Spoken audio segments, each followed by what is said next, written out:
What is public speaking? That is the question that we're going to find out in today's video.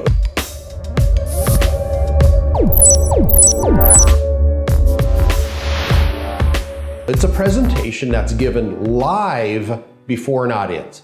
It's not pre-recorded by themselves, it is live. Therefore, that's what creates oftentimes the jitters. Public speaking is important both in business, education, and in the public arena. Because when you're on a stage, automatically people respect you and look up to you because you are speaking publicly.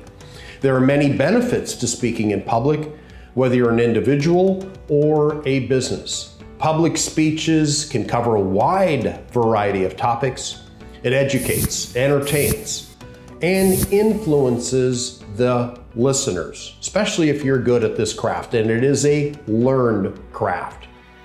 Visual aids, oftentimes slideshows. When I started out in the public speaking arena, I used to use vellum paper overlays. They were known as overheads, which used a projector to project onto a screen, and that supplemented the speech, or if I was there to solidify a point, to make a particular point. Today, people are using PowerPoints, but using a visual aid makes your presentations a lot more interesting. Now let's talk about the origins of modern public speaking. Go way back to ancient Greece and Rome, and this is what I learned in my undergraduate education at the University of Southern California. I was a communications major, and we learned all about the sophists and the Greeks and the Romans, and they were the original orators, the people that spoke orally to a group of people. And these societies didn't have slideshows like we do today to help with the speech. They did have a need to be great public speakers, great orators, because they had to create pictures in the minds of all the people they were communicating to, conveying their messages, and the power of words were important. The ancient Greeks used public speech primarily to praise or persuade others in their Senate meetings, inside to communicate and attempt to persuade the royals, the kings, and the queens.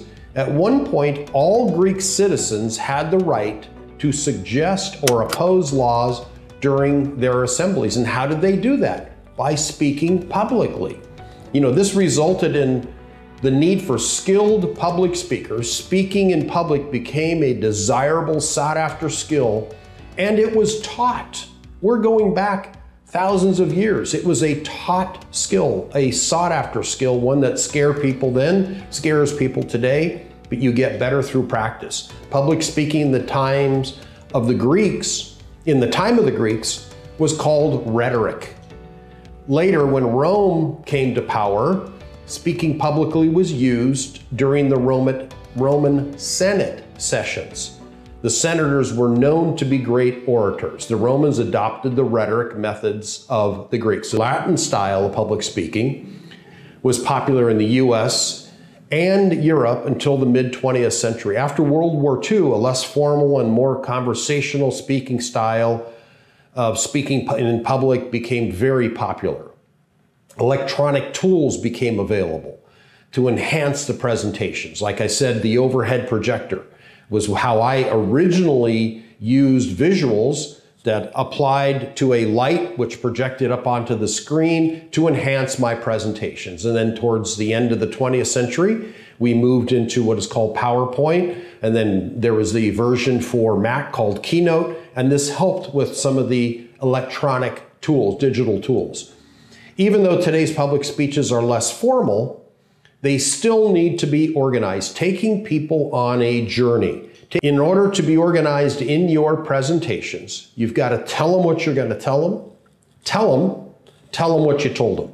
Very similar to what we learn when we write essays in school. Set it up, it's the introduction, it's the body of the presentation and/or body of the essay, and then you wrap it up and conclude, tell them what you told them in an organized way. And this formula works in the basic form, and this is what public speaking is. Speaking to a group of people. We will see you in the next video.